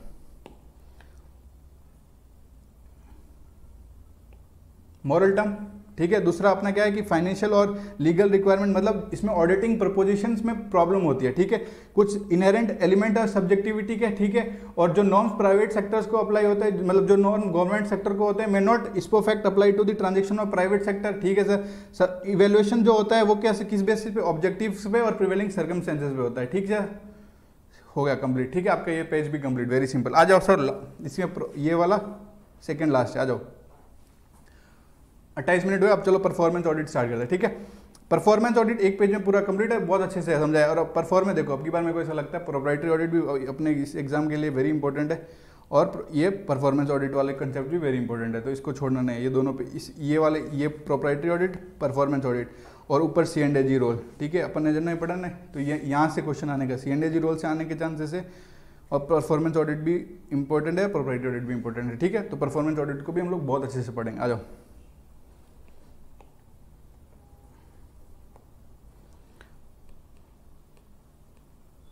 हाँ जी दोस्तों, परफॉर्मेंस ऑडिट क्या है, इंडिपेंडेंट असेसमेंट करेंगे। सर इंडिपेंडेंट असेसमेंट क्या करेंगे, सुनो, जो गवर्नमेंट का परफॉर्मेंस है, गवर्नमेंट ऑर्गेनाइजेशन का, गवर्नमेंट की किसी एक्टिविटी का, गवर्नमेंट के किसी प्रोग्राम का, गवर्नमेंट के किसी फंक्शन का, फिर से इधर देखो, हम इंडिपेंडेंट असेसमेंट करेंगे परफॉर्मेंस का। किसकी परफॉर्मेंस का सर, गवर्नमेंट ऑर्गेनाइजेशन का, उसके प्रोग्राम का, उसके एक्टिविटी का, उसके किसी फंक्शन का। क्यों sir, in order to provide public accountability, और कोई डिसीजन मेकिंग में फैसिलिटेट करेगा, फैसिलिटेट इन डिसीजन मेकिंग, या फिर इंप्रूव पब्लिक अकाउंटेबिलिटी। तो इसमें क्या करते हैं, इंडिपेंडेंट असेसमेंट करते हैं। इंडिपेंडेंट असेसमेंट करते हैं गवर्नमेंट के ऑर्गेनाइजेशन के परफॉर्मेंस का, एक्टिविटी का परफॉर्मेंस का, इवेंट का, या फिर कोई भी फंक्शन का। क्यों sir, to improve public accountability and facilitate public decision, facilitate decision making, ठीक है। अब आओ इधर, परफॉर्मेंस ऑडिट में तीन चीजें हैं, मतलब ये एड्रेस करते हैं तीन चीजों पे सर। ई मतलब इफिशिएंसी, इकोनॉमिक और इफेक्टिवनेस। बचपन से पता है सर, इकोनॉमिक का मतलब क्या है, minimising the cost of resources, cost of resources को मिनिमाइज करना, minimising the cost of resources, उसको इकोनॉमी बोलते हैं, ठीक है। और ठीक है, वो मतलब क्या, अप्रोप्रिएट क्वांटिटी होनी चाहिए, appropriate quantity, appropriate quality at best price, एकदम बेस्ट प्राइस पे आना चाहिए। इफिशिएंसी मतलब क्या, इनपुट आउटपुट रेशियो सर, कम इनपुट मैक्सिमम आउटपुट, क्या, इनपुट आउटपुट रेशियो। इफिशिएंसी कब बढ़ेगी, इफिशिएंसी कब अचीव होती है, जब आउटपुट मैक्सिमाइज होता है कम इनपुट पे, ठीक है। ठीक है दोस्तों, आ जाओ। इसके बाद में अपन देखेंगे कि ये क्या करता है, ये फॉलोइंग एस्पेक्ट्स पे डील करता है। ये मतलब ये इफिशिएंसी में ये 6 एस्पेक्ट्स है, उस पर भी ये डील करता है। देखो इफिशिएंसी में क्या, अपना प्रोक्योरमेंट अच्छा होना, मतलब इनपुट ही बोल रहा है ना, तो इनपुट मतलब अपना प्रोक्योरमेंट साउंड होना चाहिए। क्या होना चाहिए, sound procurement practices are followed. क्या हो रहा है, साउंड प्रैक्टिसेस, एक सेकंड को, sound procurement practices are followed. उसके बाद में देखो अपन ने क्या कर लिया, प्रोक्योरमेंट कर लिया, फिर ऑपरेटिंग करेंगे, तभी तो रॉ मटेरियल को आउटपुट में कन्वर्ट करेंगे, इनपुट को आउटपुट। तो प्रोक्योर करके आप ऑपरेटिंग पे ध्यान दोगे, तो मतलब इफिशिएंट ऑपरेटिंग प्रोसीजर्स होने चाहिए। आप साउंड प्रोक्योरमेंट प्रैक्टिसेस फॉलो करो, उसके बाद में इफिशिएंट ऑपरेटिंग प्रोसीजर्स यूज करना है, ठीक है। अब उसके बाद में 3 पॉइंट रिसोर्सेज के। पहले तो इसने आंख बंद करके कह दिया रिसोर्सेज को प्रॉपर्ली प्रोटेक्ट और मेंटेन करो, resources are properly protected and maintain. उसके बाद में इसने रिसोर्सेज को डिवाइड किया, बोला ह्यूमन, फाइनेंशियल और अदर रिसोर्सेज को इफिशिएंटली यूज करो, इफिशिएंटली यूज करो। Human, financial and other resources को इफिशिएंटली यूज करो। पहले कहा कि रिसोर्सेज को प्रॉपर्ली प्रोटेक्ट मेंटेन करो, उसके बाद में human, financial and other resources are efficiently use, ये कह दिया। और इसने बाद में कहा कि जो रिसोर्सेज को यूज कर रहे हो उसका optimum amount of resources use होने चाहिए जब आप कोई भी चीज प्रोड्यूस या डिलीवर कर रहे हो, ठीक है। चाहे स्टाफ हो, इक्विपमेंट हो, फैसिलिटीज हो, उनका ऑप्टिमम अमाउंट ऑफ रिसोर्सेज होना चाहिए। देखो साउंड प्रोक्योरमेंट, फिर प्रोक्योरमेंट के बाद ऑपरेटिंग प्रोसीजर्स होते हैं, तो इफिशिएंट ऑपरेटिंग प्रोसीजर्स यूज करने चाहिए। फिर रिसोर्सेज के 3 point, resources properly protect maintain होना चाहिए। रिसोर्सेज में इन्होंने कह दिया ह्यूमन, फाइनेंशियल, अदर रिसोर्सेज को इफिशिएंटली यूज करेंगे। फिर बोला रिसोर्सेज का ऑप्टिमम अमाउंट यूज होना चाहिए। ये सारी बातें होती है, तो जो ऑब्जेक्टिव है PSU का, या मतलब पब्लिक सेक्टर प्रोग्राम का या पब्लिक सेक्टर अंडरटेकिंग का, वो कॉस्ट इफेक्टिवली हमारा मेट हो जाता है। Objective of PSU public sector programmes are met cost effectively, very simple, very easy, ठीक है दोस्तों। अब सर इफेक्टिवनेस क्या होता है, आप लोग को अच्छे से पता है। आपका एग्जाम आ रहा है, कितनी इफेक्टिव अभी आपकी तैयारी है, मतलब आपने कितना ऑब्जेक्टिव अचीव कर लिया, कितना एक्सटेंड तक आपने अपना ऑब्जेक्टिव अचीव कर लिया, यही है इफेक्टिवनेस, ठीक है दोस्तों। The extent to which the objective are achieved, ठीक है। और इसमें क्या है, रिलेशनशिप इंटेंडेड इम्पैक्ट और एक्चुअल इम्पैक्ट, कोई भी एक्टिविटी का इंटेंडेड इम्पैक्ट या फिर एक्चुअल इम्पैक्ट की रिलेशनशिप को, इंटेंडेड मतलब मैं पास होना चाहता हूँ, और एक्चुअल अभी आपका क्या इम्पैक्ट है, उनका रिलेशनशिप, ठीक है दोस्तों, वेरी सिंपल। अब ये भी किसी मतलब इस पे भी, इसके भी कुछ एस्पेक्ट्स है जिस पे वो डील करता है, ये भी 7 एस्पेक्ट्स है सर। चलो इसको मैं आपको याद कराता हूँ, ठीक है। नीचे आ जाओ। ये देखो इफेक्टिवनेस पे अपन एस्पेक्ट्स जो भी है उस पर डील करेंगे। सुनो, मैंने एक आपको बात बताई, जैसे यहाँ से लेके यहाँ तक मैं आपको, आपका टारगेट है 150 लाख के आना। अगर आप एक ग्रुप फर्स्ट ग्रुप दे रहे हो तो आपको 300 में से 150 लेके आना है, ठीक है। ये आपका ऑब्जेक्टिव है 150। क्या है? 150 इज योर ऑब्जेक्टिव। फिर ये ऑब्जेक्टिव में आपने अभी तक कितने की तैयारी की? 100 की आपका प्रिपरेशन हो गया। सर मेरा है 100 नंबर, तो अभी तक सर कुछ भी करूँ 100 तो पक्का आ रहा है, मैं 50 की और मेहनत करूँगा, पास हो जाऊँगा। तो सर इफेक्टिवनेस और एक्सटेंड, कितना इफेक्टिव है और कितना एक्सटेंड कवर हो गया, इफेक्टिवनेस और एक्सटेंड। सर 100 से 150 नहीं पहुंच पा रहे हो, मतलब आपके कोई आपने गोल फुलफिल नहीं कर पा रहे हो, आप सेटिस्फैक्ट्री परफॉर्मेंस तक नहीं पहुंच पा रहे हो, उसके बीच में कोई फैक्टर्स होंगे जो ये परफॉर्मेंस को रोक रहे हैं, ठीक है। तो वो फैक्टर्स क्या है कि आप घर पे पढ़ाई कर रहे हो फॉर एग्जांपल, तो अल्टरनेटिव ढूंढो। अल्टरनेटिव आपको लगता है लाइब्रेरी जाऊंगा तो और अच्छे से पढ़ाई होगा, ठीक है, तो आपने अल्टरनेटिव वे ढूंढा और भी आप अलग अलग वेज ढूंढते जाओ जिससे आपकी पढ़ाई और अच्छी हो जाए। बट इसके साथ हम हमेशा लॉज एंड रेगुलेशन के साथ कंप्लाई करेंगे। सर फिर से सुनो, 150 लाना ऑब्जेक्टिव, 100 अभी तक हो गया, मतलब इफेक्टिवनेस और एक्सटेंड। उसके बाद में क्या फैक्टर्स आपको इनहिबिट कर रहे हैं आपके सेटिस्फैक्ट्री परफॉर्मेंस और गोल फुलफिलमेंट में, कि आप अभी घर पे पढ़ रहे हो। अल्टरनेटिव ढूंढो, मतलब लाइब्रेरी जाएंगे, और भी अलग अलग तरीके ढूंढो जिससे अच्छी पढ़ाई हो, वेज ढूंढते रहो, और लॉज एंड रेगुलेशन के साथ हमेशा कंप्लाई करेंगे। आओ ऊपर दोस्तों, मजा आ जाएगा। अभी एसेस करो आपका ऑब्जेक्टिव, वो कंसिस्टेंट है, सूटेबल है, रिलेवेंट है, जो पॉलिसी बनाई उसके साथ। Consistent, suitable, relevant, consistent, suitable, relevant, आपका ऑब्जेक्टिव क्या होना चाहिए वो उसको एसेस करो। उसके बाद में इफेक्टिवनेस ऑफ प्रोग्राम को एसेस करो, जो प्रोग्राम है उसकी इफेक्टिवनेस को एसेस, कितना तक एक्सटेंट तक आपने अचीव कर लिया डिजायर्ड लेवल, उसको डिटरमाइन करो। Determine the extent to which programme has achieved desired level of programme results. उसके बाद में आप ऐसे फैक्टर्स, मतलब आप घर पे पढ़ रहे हो, ऐसे फैक्टर्स को आप आइडेंटिफाई करो जो इनहिबिट करें, इनहिबिटिंग सेटिस्फैक्ट्री परफॉर्मेंस या गोल फुलफिलमेंट। उसके बाद में आप क्या देखोगे सर? अल्टरनेटिव ढूंढोगे। तो determine whether management has consider alternative, management ने कोई अल्टरनेटिव देखा क्या for carrying out the programme, जिससे आपको डिजायर्ड रिजल्ट मिल जाए और आपका कॉस्ट लोअर हो जाए। ये देखो परफॉर्मेंस ऑडिट है पीएसयू के हिसाब से, इसमें पैसे से रिलेटेड होगा, कॉस्ट से रिलेटेड होगा, ठीक है। डिजायर्ड रिजल्ट मिल जाए और लोअर हो जाए अपना कॉस्ट। उसके बाद में आइडेंटिफाई करते रहो ways of making programme more effectively, इस प्रोग्राम को और इफेक्टिवली करें, और एसेस करो कि लॉज के साथ कंप्लायंस हो रहा है कि नहीं। अगर आपने मेरी वाली बात नीचे ध्यान से सुनी होगी तो आपको ये 7 के 7 पॉइंट ऐसे के ऐसे ही लिख के आओगे और एग्जाम में पूरे मार्क्स आएंगे। अब आओ सर, प्लानिंग करनी है हमें परफॉर्मेंस ऑडिट की। अपन ने परफॉर्मेंस ऑडिट पढ़ लिया, उसमें हम लोग को प्लानिंग करनी है, तो उसमें ना बहुत सारे स्टेप्स दिए हुए हैं, ठीक है। बट मुझे ये लगता है कि आप एक स्टेप्स का पर्टिकुलर क्वेश्चन आएगा, बाकी आप भी रीड कर सकते हो, मतलब ये डीचे मैंने अलग से किया, मैंने इन पे वो एक्सप्लेनेशन नहीं दिया क्योंकि उतनी इंपॉर्टेंट नहीं है, ठीक है। आप क्या करो, ये देखो अपन ये जो अंडरस्टैंडिंग कर रहे हैं एंटिटी को, ऑडिट क्राइटेरिया, ये डिसाइडिंग ऑडिट अप्रोच, इन तीनों में से ना एक क्वेश्चन आने के पूरे चांसेस है अब की बार, ठीक है। तो इनको अच्छे से करेंगे। तो performance of planning of performance audit, planning जब कर रहे हैं परफॉर्मेंस ऑडिट में, तो सबसे पहला स्टेप है अंडरस्टैंड करो एंटिटीज़ को। तो जब अंडरस्टैंडिंग करना है एंटिटी को या फिर कोई भी प्रोग्राम को अंडरस्टैंड करना है, तो क्या क्या सोर्स यूज़ करके हम अंडरस्टैंड कर सकते हैं एंटिटी को। बेसिकली एंटिटी को समझने के लिए कह रहा है, इधर आ जाओ, ये वाली फोटो दिमाग में बना लेना, मतलब अपने अगर इसको आप ध्यान से देखोगे अपनी पिक्चर ऐसा दिमाग में सेट हो जाएगा, आपको एक सारे सारे पॉइंट आप लिख दोगे, ठीक है। आपको अंडरस्टैंड करना है एंटिटी, ठीक है, अंडरस्टैंडिंग करनी है एंटिटी की। उसमें आप क्या देखोगे? अंडरस्टैंडिंग द एंटिटी, एक सेकेंड ना, हाँ, अंडरस्टैंडिंग करनी है एंटिटी की। उसके बाद में आप ये देखो उसके सोर्स क्या है, ठीक है।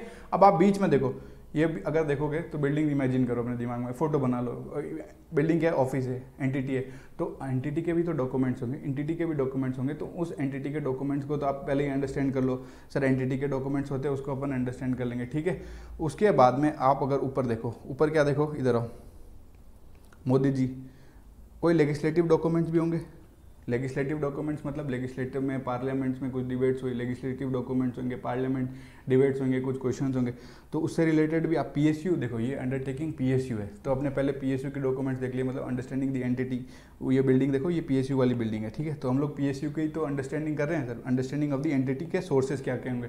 तो पहले एंटिटी के डॉक्यूमेंट्स देख लिए, ऊपर मतलब पार्लियामेंट में भी कुछ डिस्कशन हुआ उसके बारे में, पार्लियामेंट में कुछ डिबेट्स हुई होंगी, पार्लियामेंट्स में भी कुछ क्वेश्चन हुए होंगे, मतलब लेजिस्लेटिव डॉक्यूमेंट्स को अपन देखेंगे। उसके बाद में इधर आओ सर, पॉलिसी डॉक्यूमेंट्स, मतलब सर देखो ये फिर अपन पीएसयू कर रहे हैं, अपन पीएसयू का ऑडिट कर रहे हैं, तो प्लानिंग कमीशन ने भी कोई डॉक्यूमेंट सजेस्ट किए होंगे, मिनिस्ट्री ऑफ फाइनेंस या planning commission, ministry of finance या फिर प्लानिंग कमीशन ने भी कुछ किए, तो ये पॉलिसी डॉक्यूमेंट्स अपना कवर हो गया। उसके बाद में अगर आप देखोगे तो कुछ रिसर्च की होगी। रिसर्च किसने करवाई होगी? एकेडमिक रिसर्च भी हो सकती है या स्पेशल रिसर्च। एकेडमिक रिसर्च या कोई स्पेशल रिसर्च होगी, चाहे एंटिटी ने कराई या गवर्नमेंट ने करवाई, तो कोई रिसर्च भी होगी, तो आप वो रिसर्च भी आप वो देख सकते हो। तो क्या देख सकते हो? Legislative documents, policy document, academic और स्पेशल रिसर्च। उसके बाद आप पास्ट ऑडिट देखो। यार पास्ट ऑडिट से भी तो अपने को एंटिटी को समझने में हेल्प होगी। हाँ सर पास्ट मीडिया कवरेज, मतलब ये पीएसयू है तो मीडिया में बारे में इसके बारे में बहुत सारी न्यूज़ होगी, चाहे प्रिंट मीडिया ले लो, इलेक्ट्रॉनिक मीडिया ले लो, ठीक है दोस्तों। उसके बाद special focus group. Special focus मतलब कोई वर्ल्ड बैंक की रिपोर्ट भी हो सकती है, इसमें आरबीआई ने भी कुछ बताया होगा।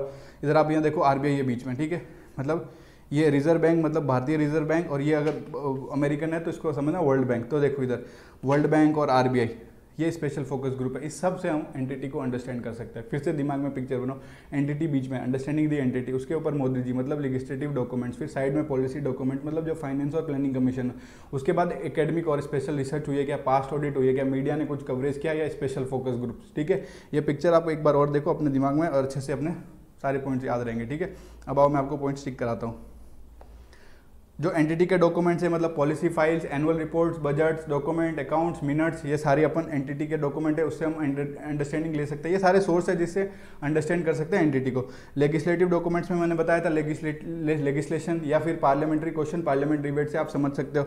पॉलिसी डॉक्यूमेंट्स में प्लानिंग कमीशन और मिनिस्ट्री ऑफ फाइनेंस बताया था। एकेडमिक और स्पेशल रिसर्च में मतलब एकेडमिक रिसर्च की एक एंटिटी ने या फिर कोई गवर्नमेंट ने करवाई है। पास्ट ऑडिट से पास्ट ऑडिट अगर हुई है तो उससे अंडरस्टैंडिंग आई जाएगी। मीडिया कवरेज, प्रिंट और electronic media, special focus group में मैंने आपको बताया था वर्ल्ड बैंक, रिजर्व बैंक, उनकी भी कोई रिपोर्ट्स होती है, उससे आप अंडरस्टैंड कर सकते हो एंटिटी को। Very simple. तो आप आपका पहला point understanding the entity cover हो गया प्लानिंग में। दूसरा पॉइंट है कि ऑब्जेक्टिव को डिफाइन करो और स्कोप ऑफ ऑडिट को डिफाइन करो। या आपको ऑब्जेक्टिव और स्कोप सबको पता है, ऑब्जेक्टिव क्या होता है, स्कोप क्या होता है, ठीक है। उसके बाद में डिटरमाइन करो ऑडिट क्राइटेरिया। तो बहुत सारे सोर्स होते हैं जिससे ऑडिट क्राइटेरिया डिटरमाइन करते हैं। सर ऑडिट क्राइटेरिया क्या होता है? सर बेसिकली ऑडिट क्राइटेरिया वो होता है जिससे आप ये देखोगे कि आपने जो एक्सपेक्टेशन है, जो प्रोग्राम की एक्सपेक्टेशन है वो मीट हुई या एक्सीड हुई, मतलब आप वो जो एक्सपेक्टेशन है वो आपने अचीव किया, उसे और अच्छा कर दिया, मतलब मीट और एक्सीड दी एक्सपेक्टेशन। ये सारे ऑडिट क्राइटेरिया बेसिकली वो स्टैंडर्ड्स है जिससे हम ये चेक करेंगे कि प्रोग्राम ने मीट किया या एक्सीड किया एक्सपेक्टेशंस को। और ऑडिट क्राइटेरिया हमें इन सोर्सेज से ऑब्टेन किया जा सकता है। ये क्वेश्चन भी आ सकता है, इसको अच्छे से पढ़ेंगे। सर ऑडिट क्राइटेरिया कौन से? देखो यहाँ फोटो देखो, ये क्या है? प्रोसीजरल मैनुअल है एंटिटी की। तो जो भी प्रोसीजरल मैनुअल एंटिटी की, उससे हमें ऑडिट क्राइटेरिया का पता चल जाएगा, ठीक है।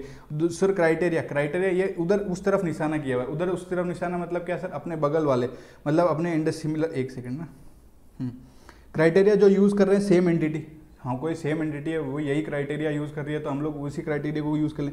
कोई अदर एंटिटी है, कोई अदर एंटिटीज है या कोई सिमिलर एक्टिविटी कर रही है, कोई सिमिलर प्रोग्राम कर रहा है, तो उनसे हमें एक क्राइटेरिया मिल जाएगा, ठीक है। एक तो हो गया प्रोसीजरल मैनुअल, एक हो गया क्राइटेरिया। दूसरा है पॉलिसीज, स्टैंडर्ड्स, गाइडलाइन, डायरेक्टिव्स। अगर कुछ निकाले मतलब पॉलिसीज बनाए हुए, कुछ स्टैंडर्ड्स बनाए हुए, कुछ डायरेक्टिव्स बनाए, कुछ गाइडलाइंस, तो उससे हमें ऑडिट का क्राइटेरिया मिल जाएगा। सर बीच में यहाँ देखो इतनी पब्लिक बिग में, ये भीड़ में, तो ये क्या बंदा आपको रेड बंदा दिख रहा है, कह रहा है मुझे आस्क एन एक्सपर्ट, मतलब कोई इंडिपेंडेंट एक्सपर्ट ओपिनियन ले लो, ठीक है, या फिर कोई नो हाउ है वो देख लो। ये फिर ये साइंटिस्ट, मतलब न्यू और स्टेब्लिश कोई साइंटिफिक नॉलेज है, न्यू या स्टेब्लिश साइंटिफिक नॉलेज है, या कोई अदर रिलायबल इन्फॉर्मेशन है। फिर आपको पेपर दिख रहे हैं, मतलब जनरल मैनेजमेंट या फिर सब्जेक्ट मैटर लिटरेचर या research paper. General management, subject matter literature या रिसर्च पेपर। इसको फिर से देखते हैं। ऑडिट क्राइटेरिया इन सोर्स से ऑब्टेन कर सकते हैं। एक तो प्रोसीजरल मैनुअल से, फिर क्राइटेरिया जो अपने सिमिलर एक्टिविटीज से पता चल जाएगा, कोई सिमिलर एंटिटी उससे पता चल जाएगा, पॉलिसीज, स्टैंडर्ड, डायरेक्टिव, गाइडलाइंस अगर किसी ने रिलीज किए हैं उससे पता। बीच में एक्सपर्ट ओपिनियन था, ये जो रोबो है मतलब ये कह रहा है न्यू और स्टेब्लिश साइंटिफिक रिसर्च हुई है या फिर कोई नॉलेज है, कोई रिलायबल इन्फॉर्मेशन है। फिर general management, subject matter literature and research paper, इनसे अपना ऑडिट क्राइटेरिया हम लोग ऑब्टेन कर सकते हैं। Very simple. उसके बाद आ जाओ, डिसाइड करना है audit approach. Audit approach decide करते समय क्या क्या मेथड्स है, यहाँ देखो सम ऑफ द मेथड जो कंडक्ट कर रहे हैं परफॉर्मेंस ऑडिट में, उसमें अगर हमें ऑडिट अप्रोच डिसाइड करना है तो कौन से मेथड यूज कर सकते हैं। फिर से बोलूं, डिसाइडिंग ऑडिट अप्रोच के मेथड्स दिए हुए हैं। क्या दिए हुए? डिसाइडिंग ऑडिट अप्रोच के मेथड्स दिए हुए। इधर आ जाओ भाई। कैसे डिसाइड करेंगे हम लोग ऑडिट अप्रोच? ये अपने कॉपी में लिख लेना। केस स्टडीज पे एनालिसिस करेंगे। केस स्टडीज, कोई भी केस स्टडी पे एनालिसिस करेंगे। कैसे एनालाइज करेंगे सर? एग्जिस्टिंग डेटा और सर्वे को यूज करके। केस स्टडी पे हम लोग एनालिसिस करेंगे by use of existing data and surveys. Analysis के 2 पॉइंट है, एक तो एनालिसिस ऑफ रिजल्ट और एक क्वांटिटेटिव एनालिसिस। अब सुनो, केस स्टडी पे हम लोग एनालिसिस करेंगे, मतलब यूज ऑफ एग्जिस्टिंग डेटा और सर्वे। केस स्टडी पे वी विल एनालाइज क्या, यूज बाय केस स्टडी पे एनालिसिस करेंगे by using use of existing data and सर्वे करके। उसके बाद में एनालिसिस क्या होती है सर, एक तो एनालिसिस ऑफ रिजल्ट होती है और क्वांटिटेटिव एनालिसिस होती है। ये आपके सारे पॉइंट्स कवर्ड। पहला था केस स्टडी, मतलब केस स्टडी ये कवर्ड। दूसरा अगर आप देखोगे एनालिसिस था, मतलब एनालिसिस ऑफ प्रोसीजर्स। फिर कैसे एनालिसिस करोगे आप, जो एग्जिस्टिंग डेटा और सर्वे को यूज करके। उसके बाद में मैंने आपको बोला था कि एनालिसिस 2 होते हैं, एक तो एनालिसिस ऑफ रिजल्ट्स होता है, एक क्वांटिटेटिव एनालिसिस होता है। ठीक है, ये आपको सारे पॉइंट्स तो मैंने याद करा दिया, अब इनको सब समझा देता हूँ। ये सारे मेथड्स है जब आप ऑडिट अप्रोच डिसाइड करते हो। ठीक है भाई, उसके बाद में इधर आओ, प्रोसीजर्स की एनालिसिस क्या होती है, review of system and procedure. जो सिस्टम लगे हुए हैं उनको रिव्यू करो तो आपको पता चल जाएगा प्रोसीजर्स। ये हो गया एनालिसिस ऑफ प्रोसीजर्स। अब केस स्टडीज, मतलब केस स्टडीज में क्या होता है, आप डिस्क्रिप्टिव एनालिसिस करते हो। कोई भी पर्टिकुलर इशू है ना एंटिटी का, देखो डिस्क्रिप्टिव एनालिसिस जो analysis of particular issue entity का, उसको अपन केस स्टडी करते हैं। उसके बाद में एग्जिस्टिंग डेटा का यूज करोगे, जो एंटिटी के पास डेटा उसी को यूज करके आप अपन करते हैं ना। तो audit staff should investigate the data held by entity management. Very simple. Survey का क्या मतलब होता है, collecting information from the members. Members से इन्फॉर्मेशन लेंगे, जो पॉपुलेशन के मेंबर्स है उनसे इन्फॉर्मेशन ले लेंगे। ठीक है। एनालिसिस ऑफ रिजल्ट्स, मतलब एक्चुअल आउटपुट इनपुट एनालिसिस करेंगे और एफिशिएंसी चेक करेंगे। इनपुट आउटपुट एनालिसिस कह रहा है, और इनपुट आउटपुट अपन ने थोड़ी देर पहले ही पढ़ा, वो एफिशिएंसी के बारे में बात करता है। क्वांटिटेटिव एनालिसिस फाइनेंस से रिलेट करता है, लाइक अर्निंग, रेवेन्यू, इन सबसे क्वांटिटेटिव एनालिसिस कर लेंगे। ठीक है। उसके बाद में अपन ये जो अपन टॉपिक पढ़ रहे हैं परफॉर्मेंस और प्लानिंग ऑडिट, उसमें ऑडिट क्वेश्चंस भी जाते हैं। एसेस करनी पड़ती है ऑडिट टीम स्किल्स की, और कोई आउटसाइड एक्सपर्टीज है। एक डिज़ाइन मैट्रिक्स बना दो, एडीएम ऑडिट डिज़ाइन मैट्रिक्स। ठीक है। टाइम टेबल और रिसोर्सेज, और इंटीमेट कर सकते हैं ऑडिट प्रोग्राम और intimation of audit programme to audit entities. ठीक है। कोई इतना वो रिलेवेंट नहीं है, बट ठीक है, आप देख लो। जो रिलेवेंट था ये वाला पॉइंट है परफॉर्मेंस ऑडिट के। ये तीन जो पॉइंट है, इन तीनों के अंदर से भी पूछ सकता है, और इफिशिएंसी, इकोनॉमिक और इफेक्टिवनेस पे भी क्वेश्चन आता है। इस पे बहुत इंपॉर्टेंट है। प्रोप्राइटरी ऑडिट भी मैंने आपको बता देता, बहुत इंपॉर्टेंट है। ठीक है। इसमें ये वाला सबसे ज़्यादा इंपॉर्टेंट है, टिक कर लेना भले। चलो इसको भी खत्म कर दे, फिर अपना चैप्टर ही कंप्लीट। अब आ जाओ objective and scope of public sector enterprise audit. Objective and scope of public enterprise audit क्या, वेरी सिंपल। पहले इसका मेमोरी टेक्निक बताता हूँ कैसे याद रखना है। ये कहना कि ऑडिट ऑफ पीएसयू कांस्टेंट नहीं है, सीमित नहीं है फाइनेंशियल और कंप्लायंस ऑडिट से, क्योंकि इसमें प्रोप्राइटरी और कंप्रेहेंसिव ऑडिट है। प्रोप्राइटरी और कंप्रेहेंसिव ऑडिट, अगर ये दोनों ऑडिट होगी तो हाईलाइट हो जाएंगे इश्यूज इफिशिएंट और इकोनॉमिक ऑपरेशन के। ये दोनों ऑडिट होगी तो हाईलाइट हो जाएंगे issues of economic and efficient operation के। फिजिकल और मैनेजरियल अकाउंटेबिलिटी भी हो जाएगी, और इन सबसे गवर्नमेंट की मदद हो जाएगी। सर फिर से सुनो, audit of PSU is not considered to finance and compliance audit, क्योंकि इसमें प्रोप्राइटरी ऑडिट और कंप्रेहेंसिव ऑडिट है। इससे हाईलाइट हो जाएंगे issues of efficient and economic operation. और क्या हो जाएगा सर और होगी फिजिकल और मैनेजरियल अकाउंटेबिलिटी हो जाएगी, और गवर्नमेंट की मदद हो जाएगी। सिंपल है, हेल्पिंग गवर्नमेंट। अब चलो मैं एक एक करके आपको बता देता हूँ, आ जाओ। Sir audit of PSU constant नहीं है फाइनेंस एंड कंप्लायंस ऑडिट, क्योंकि वो एक्सटेंड करती है परफॉर्मेंस ऑडिट, जो इकोनॉमिक इफिशिएंसी और इफेक्टिवनेस के बारे में बात करता है। इतना लिख देना। प्रोप्राइटरी ऑडिट, कंप्रेहेंसिव ऑडिट क्या, मैंने दोनों आपको डिटेल में बता दी, फिर भी बता देता हूँ। Examination of management decision public interest में होने चाहिए, बेस्ट इंटरेस्ट में होने चाहिए, और कंफर्म करना चाहिए जो एक्सेप्टेड प्रिंसिपल्स है फाइनेंशियल प्रोप्राइटरी के। ठीक है। कंप्रेहेंसिव ऑडिट क्या है, देखो ऑब्जेक्टिव फुलफिल हो जाना चाहिए, ऑब्जेक्टिव फुलफिल, टारगेट्स अचीव हो जाने चाहिए, टारगेट्स अचीव, जो money value for money spend, जो वैल्यू है, जो आप पैसे दे रहे हो उसकी बदले में वैल्यू आपको मिल जानी चाहिए, हैज बीन ऑब्टेन्ड, और एरिया ऑफ वीकनेस को लोकेट करता है। ठीक है भाई। इसके बाद में हाईलाइट कर देगा, सिंपल, इन्होंने भी यही लिखा है कि issues of efficient and economic operations and management resources are highlighted. आप भी वही लिखना, highlighting issues of efficient and economic operation. Sir physical and managerial accountability. Physical accountability मतलब क्या, audit of provision of fund, sanction, compliance and proprietary, मतलब पैसों से related provision, fund, sanctions. और मैनेजरियल अकाउंटिंग मतलब मैनेजमेंट, मतलब इफिशियंसी चेक करेंगे, audit of efficiency, economic and effectiveness, जिसको इफिशियंसी कम परफॉर्मेंस ऑडिट भी हम लोग बोलते हैं। ठीक है। गवर्नमेंट की मदद कैसे होगी सर, जो फाइनेंशियल एंड ऑपरेशनल डेफिशिएंसीज है वो आपको मिल जाएगी, तो आपकी क्या हो जाएगी, गवर्नमेंट की हेल्प हो जाएगी। ठीक है। आप इतना लिख देना, ये सारे हो गए आपके objective and scope of public sector enterprise audit. सुनो, ऑडिट ऑफ गवर्नमेंट कंपनी आपके पहले होता था, अभी नहीं है, बट ये वाला एक टेस्ट योर नॉलेज में इतना सा कॉन्सेप्ट डिस्कस किया हुआ है, तो मैंने ये डाल दिया। बाकी ये सब तो नहीं है, फिर भी मैंने ऐसे ही डाल दिया, क्योंकि अगर ये है तो एक बार आप इसको रीड कर लेना। इसको बस आप, ये क्वेश्चन है जो टेस्ट योर नॉलेज में दिया हुआ वो कर लेना, बाकी इसको चाहो तो छोड़ भी सकते हो। ठीक है। उसके बाद आ जाओ audit report of the C&AG। अगर आपको क्वेश्चन पूछता है कि audit report of the C&AG में क्या क्या है, कंटेंट पूछ ले, जो रिपोर्ट प्रेजेंट करेगा C&AG, या फिर पार्ट्स पूछ ले ऑडिट रिपोर्ट के, तो ये 4 पॉइंट्स आपको अच्छे से याद होना चाहिए। वेरी वेरी इंपॉर्टेंट, अब की बार के एग्जाम के लिए आ भी सकता है। ठीक है। तो इसको मैंने ये नीचे इसकी भी मेमोरी टेक्निक बनाई है, आप लोग आ जाओ नीचे। मेमोरी टेक्निक कुछ नहीं है इसकी, मैंने क्या है बाइफरकेट कर दिया। सुनो कंटेंट क्या है ऑडिट रिपोर्ट का, जब ऑडिट रिपोर्ट ऑफ C&AG, आप पहले क्या करो, इंट्रोडक्शन दे दो। एक सेकंड सॉरी, सेलेक्ट हो गया। इंट्रोडक्शन दे दो, किसका इंट्रोडक्शन दे दो सर, जो introduction containing general review of working results, जो वर्किंग रिजल्ट्स का जनरल रिव्यू दे दो। एक इंट्रो में आप जनरल रिव्यू दे दो कंपनी के वर्किंग रिजल्ट्स का, ठीक है, वेरी सिंपल। उसके बाद रिजल्ट्स वाले पॉइंट पे आओ, ये इंपॉर्टेंट है। देखो क्या होता है, कुछ कुछ एंटिटीज का, कुछ कुछ PSUs एंटिटीज मतलब कुछ कुछ सेलेक्टेड अंडरटेकिंग्स का ऑडिट बोर्ड क्या कराता है, कंप्रेहेंसिव अप्रेजल कराता है। क्या कराता है, कंप्रेहेंसिव अप्रेजल। ऑडिट तो होती है लेकिन कुछ कुछ सेलेक्टेड अंडरटेकिंग्स का कंप्रेहेंसिव अप्रेजल कराता है। तो रिजल्ट्स में देखना, results of comprehensive appraisal of selected undertaking conducted by audit board, simple. पर सर अभी तो इनके रिजल्ट हो गए, पर कुछ कुछ एंटिटी इनके अलावा क्या होगा, जिनका नहीं हुआ, not taken up for appraisals, उनकी तो ऑडिट तो होती है। तो significant result of audit of undertaking not taken up for appraisal by audit board, ठीक है, ये आपके रिजल्ट हो गए। और सर एक बात बताओ, कंपनी ऑडिट रिपोर्ट तो हुई होगी ना, हाँ, तो उसका रेज्यूमे दे दो, resume of companies auditor report. फिर से सुनो, आप इंट्रो दे देना जिसमें आप general review of working results of government companies के बारे में बताओगे, ठीक है।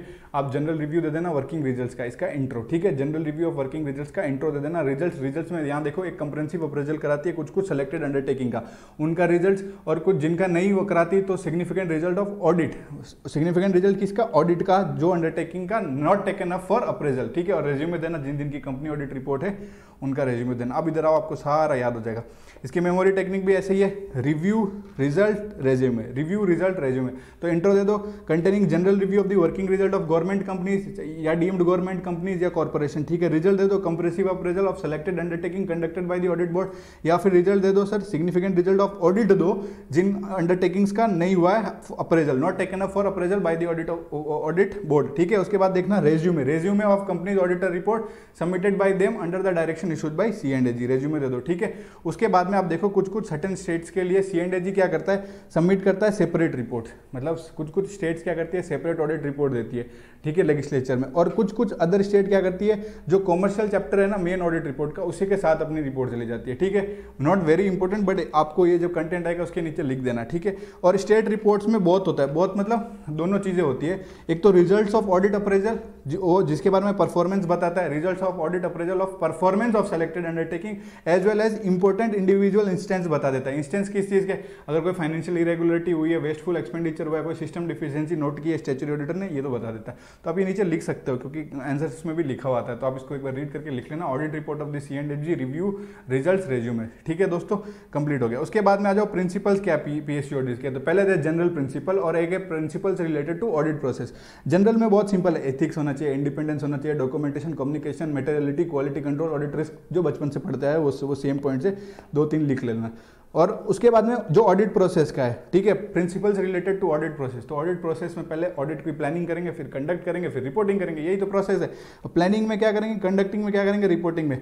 अब सुनो, प्लान में पहले तो टर्म्स स्टैब्लिश कर लो, अंडरस्टैंडिंग करो, एंटिटी का रिस्क असेसमेंट करो, कोई रिस्क ऑफ फ्रॉड है उसको आइडेंटिफाई करो और अपना ऑडिट प्लान बनाओ, ठीक है, वेरी सिंपल। उसके बाद जब आप ऑडिट कर रहे हो तो क्या करोगे, परफॉर्म करो जो आपने प्लान्ड ऑडिट प्रोसीजर्स किए ऑडिट एविडेंस ऑब्टेन करने के लिए, टू ऑब्टेन ऑडिट एविडेंस। और ऑडिट एविडेंस मिल गया आपने को तो उसको इवेल्युएट करो और कंक्लूजन निकालो। कंक्लूजन निकालने के बाद रिपोर्टिंग एंड फॉलो में रिपोर्ट बनाओ और फॉलो अप लो, ठीक है। नॉट सो इंपॉर्टेंट बट देख लेना एक बार प्रिंसिपल ऑफ PSU, इसमें ये ज़्यादा इंपॉर्टेंट आपको मैंने बता दिया, ये आपको याद हो गया, ठीक है दोस्तों। अब एक क्वेश्चन डाला मैंने, ये RTP का है, आपके स्टडी मैट में भी है, आपके क्वेश्चन मेरे वाले क्वेश्चन बैंक में भी है, तो एक बार इसको आप अच्छे से देख लेना, कोई टफ क्वेश्चन नहीं, सिमिलर है, ठीक है। और 2 इलस्ट्रेशन डाल दिए, उसमें से एक ये लेबर वाला आप अच्छे से देख लेना, रीड कर लेना, बहुत सिंपल है, ये तो देख लेना, क्यों छोड़ोगे, थोड़ा सा कोई इतना इंपॉर्टेंट भी नहीं है, बट ये वाला देख लेना और ये क्वेश्चन अच्छा है उसको कर लेना, ठीक है। चलो ठीक है दोस्तों, अपना चैप्टर कंप्लीट, सारे क्वेश्चन लगा लेना, प्रैक्टिस कर लेना, 4 पेजेस में जो PSU ऑडिट है इसको अच्छे से पढ़ लो, एक बार रिवाइज कर लेना, सारा याद हो जाएगा। और सारी मेमोरी टेक्निक्स अपने कॉपी में प्लीज लिख लेना, ठीक है। और आपको ये वीडियो पसंद आया हो तो लाइक, कमेंट, शेयर, सब्सक्राइब सब कर देना, और टेलीग्राम भी ज्वाइन कर लो, सारे नोट्स वगैरह उधर ही है, मेमोरी टेक्निक्स भी उधर ही मैं अभी पोस्ट कर दूंगा, अभी लेक्चर के बाद जैसे अपलोड होगा ये मेमोरी टेक्निक्स भी अपलोड कर दूंगा, ठीक है दोस्तों। Thank you so much, bye.